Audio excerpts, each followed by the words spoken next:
আমি আমি বড় মাকে দুধটা দিয়ে আসছি, তোমার সাথে খুব কথা আছে। আমি এক্ষুনি চলে আসবো, তুমি যেও নে।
বৌঠান, বৌঠান, তোমার সাথে কিছু জরুরি কথা আছে। তাও ভালো, অন্ততপক্ষে আপনি আমাকে অদরকারি ভাবেননি। বলুন বেহাই ঠাকুরপো, কি বলবেন? আমি তোমাকে কি চোখে দেখি সে কতদিন ভালো করে জানা বৌঠান, কাজে সেই কথা এখন থাক। আমি একজনের মুখ থেকে মহিন্দার খবর পেলাম।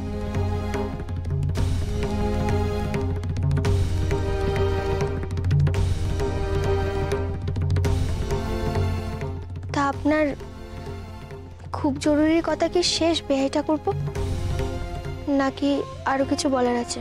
তোমার কিছু বলবার নেই? মানে কিছু বলবে না তুমি? বলতে তো এসেছেন আপনি বেহাই ঠাকুরপো, আপনি বলুন না, আমি শুনছি। আসলে আমি একজনকে বলে রেখেছিলাম মহিন্দা যদি কোনো কারণে ব্যাংকে আসে তার পেছনে যেতে, দেখতে যে মহিন্দা কোথায় আছে। তা উনি এসেছিলেন? হ্যাঁ, এসেছিলেন। আর আমার কথা মতো ব্যাংকের লোকটি মহিন্দার পেছনে গিয়ে সবকিছু দেখে এসেছেন। পটলডাঙ্গার একটা ঠিকানাও দিয়েছে। আমি এক্ষুনি যাব, মহিন্দাকে নিয়ে আসবো, কিন্তু এ কথা যেন বাড়ির কেউ না জানে।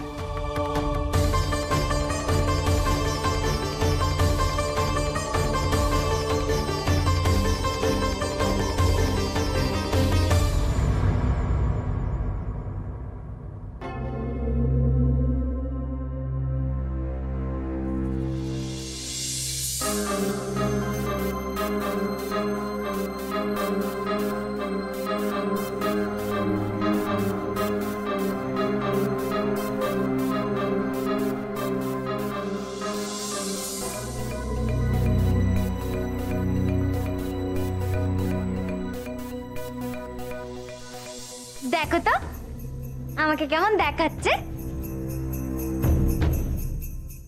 চমৎকার। তা এগুলো পরেই বাপের বাড়ি যাবে নাকি? না না, এমনি দেখছি। ও, দেখছো, বেশ তো। তবে আর দেখে লাভ নেই, যার গয়না তাকে ফেরত দিয়ে এসো। যার গয়না মানে? এসব তো আমার গয়না। কেন বাজে কথা বলছো? এই গয়নাগুলো আমার ভালো করে চেনা আছে, বড় মাকে অনেকবার পড়তে দেখেছি আমি। তাই ভালোই ভালোই বলছি, যার গয়না তাকে ফেরত দিয়ে এসো। কি বলতে চাইছো তুমি? এগুলো এগুলো তোমার বড় মার গয়না। তা কার গয়না? আমি তো তোমাকে গড়িয়ে দিইনি। তুমি গড়িয়ে না দিলেও আমার গড়িয়ে দেওয়ার অনেক লোক আছে। আমি আমার বাপের বাড়ি থেকে নিয়ে এসেছি। কেন বারবার বাজে কথা বলছো? তোমার বাপের বাড়ি থেকে যদি নিয়ে আসতো আমি কি দেখতে পেতাম না? তাই বলছি, এগুলো বড় মার গয়না, তাই চুপচাপ বড় মাকে ফেরত দিয়ে এসো। কখনো না, এই গয়না আমার, আমি কাউকে দেব না। সমু, বলি ও সমু এত চেঁচামেচি কিসের? ও মা, আমি আর কি বলি মা, এই দেখো এসব আমার গয়না। আমার এই গয়নাগুলোকে বলে কিনা বড় মার গয়না, সব ফিরিয়ে দিয়ে আসতে বলছে গো। শোনো মা, এই সব গয়না বড় মা। আমি বহুবার বড় মাকে এই সব গয়না পড়তে রেখেছি। বড় দিদিকে তুই এই গয়নাগুলো পড়তে রেখেছ, সেটা ভালো কথা। কিন্তু সমু, এক গয়না তো দুজনের হতে পারে, পারে না? হ্যাঁ মা, নিশ্চয়ই পারে, কিন্তু দুজনের সব গয়নাই যে একই রকমের হবে, ব্যাপারটা একটু আশ্চর্যের লাগে না? বলছি সমু, এইসব কথা এখন থাক। হ্যাঁ, সে যা হয়েছে হয়েছে, বুঝেছিস? বাড়িতে বড়দি অসুস্থ, তো এই কথা কানা কানে গেলে না বড়দির খুব ক্ষতি হতে পারে, তখন কিন্তু মুশকিল হয়ে যাবে। চুপ কর। ঠিক আছে, আমি চুপই থাকবো, কোনো কথা বলবো না। তবে হ্যাঁ, এই সব গয়না পরে আমি কিন্তু ওকে বাপের বাড়ি যেতে দেবো না, এই কথাটা তোমরা মাথায় রেখো।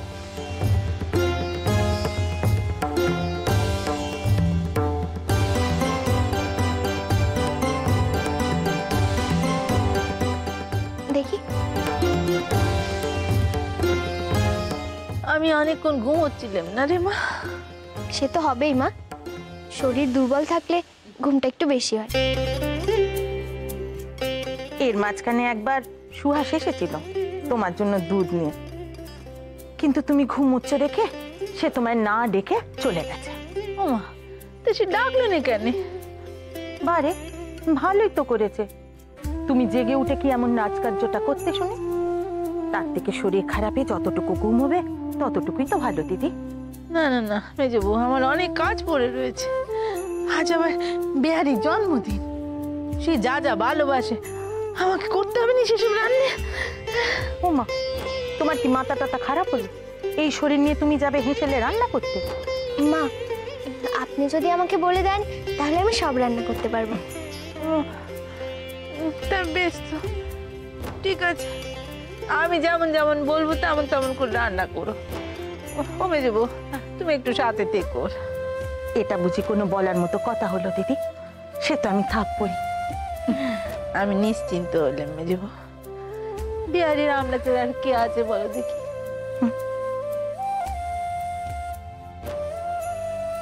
ও দিদি, অনেক কথা বলেছো, এবার একটু শুয়ে পড়ো দেখি। এখন আমার শোবো? আরে আমি কিন্তু নিজের হাতে পায়েস করবো, এ আমি বলে দিলুম, কারো মানা শুনবো না আমি। এই এই অসুস্থ শরীরে আপনি কি করে হেসেলে যাবেন মা? আর আমি তো পায়েস রাখতে পারি।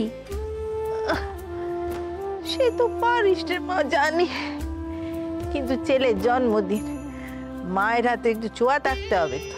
দিদি, তোমায় হেসেলে যেতে হবে না, আমিও তো বিহারীর মায়ের মতোই, তাই না? আমি বরঞ্চ পায়েসটা রান্না করে নিয়ে আসবো, তারপর তোমার কাছে এনে তোমার হাতের একটু ছোঁয়া লাগিয়ে দেব, কেমন? ঠিক আছে, সেই ভালো, তাই করো।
না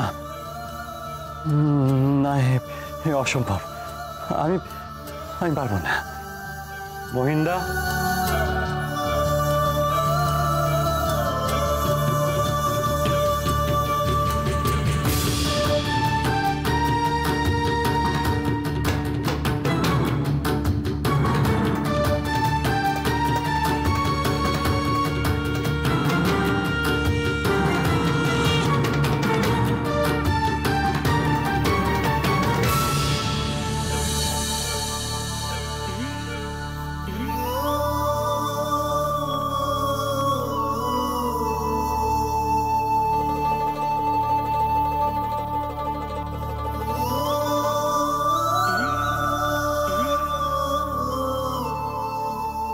মহিন্দা, মহিন্দা। উনি নেই, শহরে গেছেন। ঠিক আছে, আমি তাহলে আসি। বিহারী বাবু, আপনার দুটো পায়ে ধরে একটু বসে যান না। আমি এখানে মহিন্দাকে খুঁজতে এসেছিলাম, আমার সেই কাজ হয়ে গেছে, আর এখানে দাঁড়ানো আর কোনো প্রয়োজন নেই আমার। সে প্রয়োজন আমার আছে বিহারী বাবু। আপনি যদি আজ আমার কথা না শুনে চলে যান, তাহলে আমি প্রতিজ্ঞা করছি আমি নিজেকে শেষ করে দেব।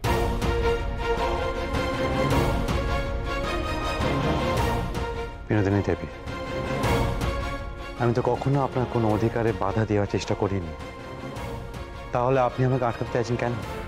আপনি যে আমার কতটা অধিকার করে আছেন তা আপনাকে আমি বোঝানোর চেষ্টা করেছিলাম, কিন্তু আপনি আমাকে তাড়িয়ে দিয়েছিলেন। বিহারী বাবু, আজ আমি আবার বলতে চাই, আমি আপনাকে থাক, বলতে হবে না। আপনি আবার বললে আমি আজকেও সে কথা বিশ্বাস করব না। সত্যি সত্যি কি আপনি বিশ্বাস করবেন না? তাতে আপনার কোনো লাভ বা ক্ষতি আছে কি? বলুন, আছে? আপনার জীবন যেমন চলছিল ঠিক তেমনই চলবে, তাই না? এই কথাগুলোর মধ্যে কতটা সত্যি আছে আপনার তা জানতে ইচ্ছা করে না বিহারী বাবু? বেশ, বলুন, শুনি।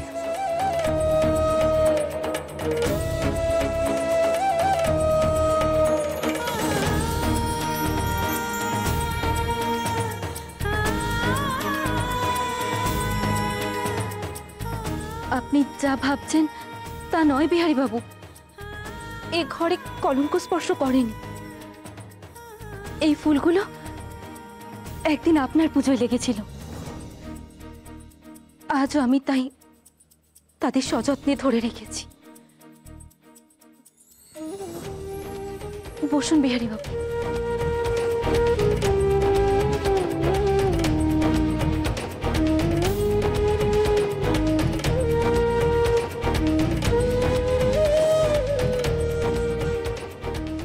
আমি আপনাকে চিঠি পাঠিয়েছিলাম,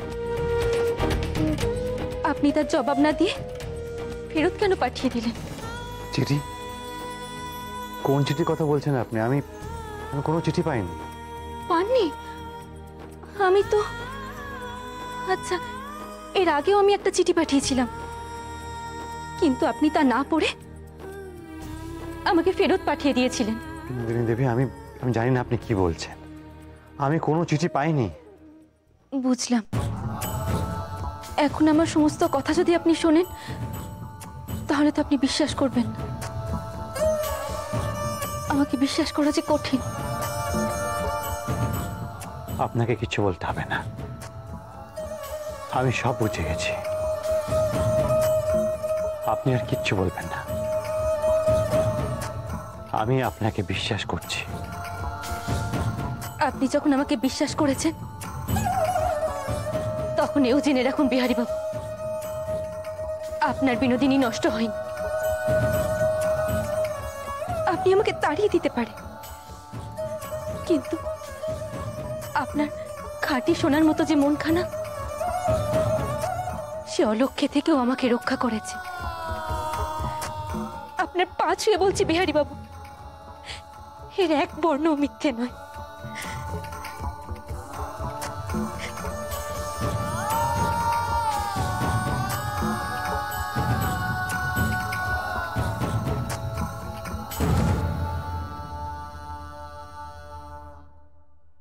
বিনোদিনী, আপনি আমাকে বিয়ে করবেন?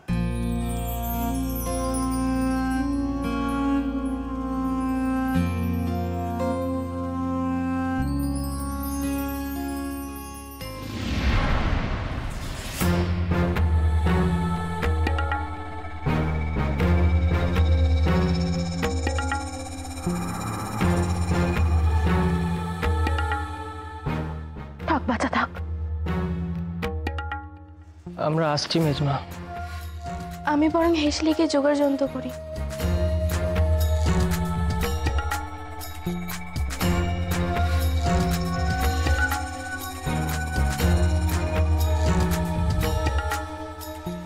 এটা ধরো বৌঠান, এতে বড়মার জিনিস আছে। কি জিনিস আছে রে ওতে সমু? ওতে বর্দির গয়না আছে গো মেজদি। গয়না? দিদির গয়না তোর কাছে গেল কি করে? আর মায়ের গয়না তো দেরাজে থাকে, আর দেরাজের চাবি তো চুরি করেছিল। যমুনে মুখপুরি বিশেষ কিছুই করেনি, ওই চাবিখানা চুরি করে দেরাজ খুলে বর্দির সব গয়না হাতিয়ে নিয়ে সোজা বাপের বাড়ি চলে যাওয়ার তাল করেছিল। যমুনা, যমুনা চুরি? বৌঠান, আমাকে ক্ষমা করে দিও বৌঠান। যমুনার হয়ে আমি তোমার কাছে ক্ষমা চাইছি। আর বড়মাকেও বলো যদি পারে আমাকে যেন ক্ষমা করে দেয়। কিন্তু কথাটা যে আমার বিশ্বাস করতে মনই চাইছে না। বিশ্বাস হবে কি করে?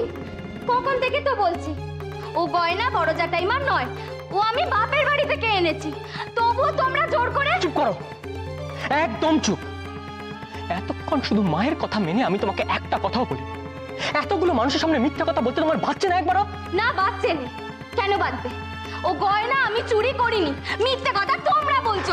সমুনা করবো তোমারও কি সবার মতো জ্ঞান বুদ্ধি হারিয়েছো নাকি? শুভ কাজে যাচ্ছ, যাও, আর দেরি করো নে, অশান্তি বাড়িও নে। ভালো ভালো যাও, সাবধানে যেও, আর কাজখানা মিটিয়ে বাড়িতে ফিরে এসো।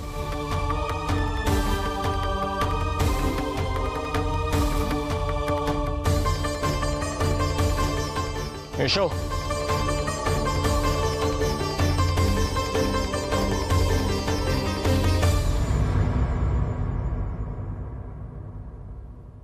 আপনি কি আমার সাথে ঠাট্টা করছেন বিহারী বাবু? ভালোবাসার কথা কখনো ঠাট্টা হয় না। বাহ, চমৎকার। তাহলে অবশেষে কি হলো?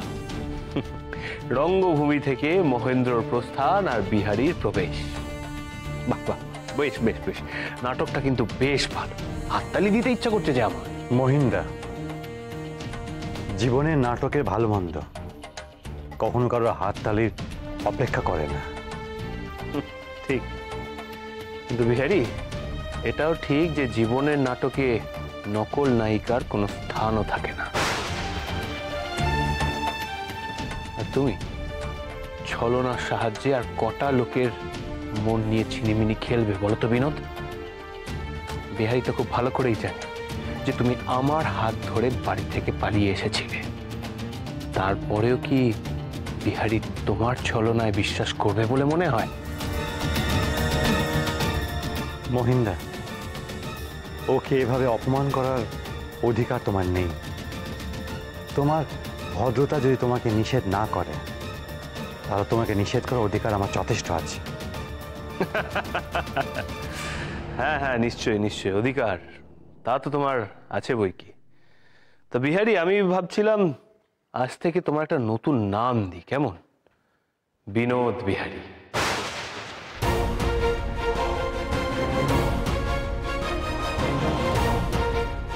মহিন্দা, মুখ সামনে কথা বলো। আমি স্থির করেছি বিনোদিনীকে আমি বিয়ে করব। তাই আমার ভাবি স্ত্রীর সাথে কথা বলার আগে তোমাকে ভাবা উচিত, তোমার সংযত হয়ে কথা বলা উচিত। আর একটা খবর দেবার ছিল, মা এখন মৃত্যুশয্যায়।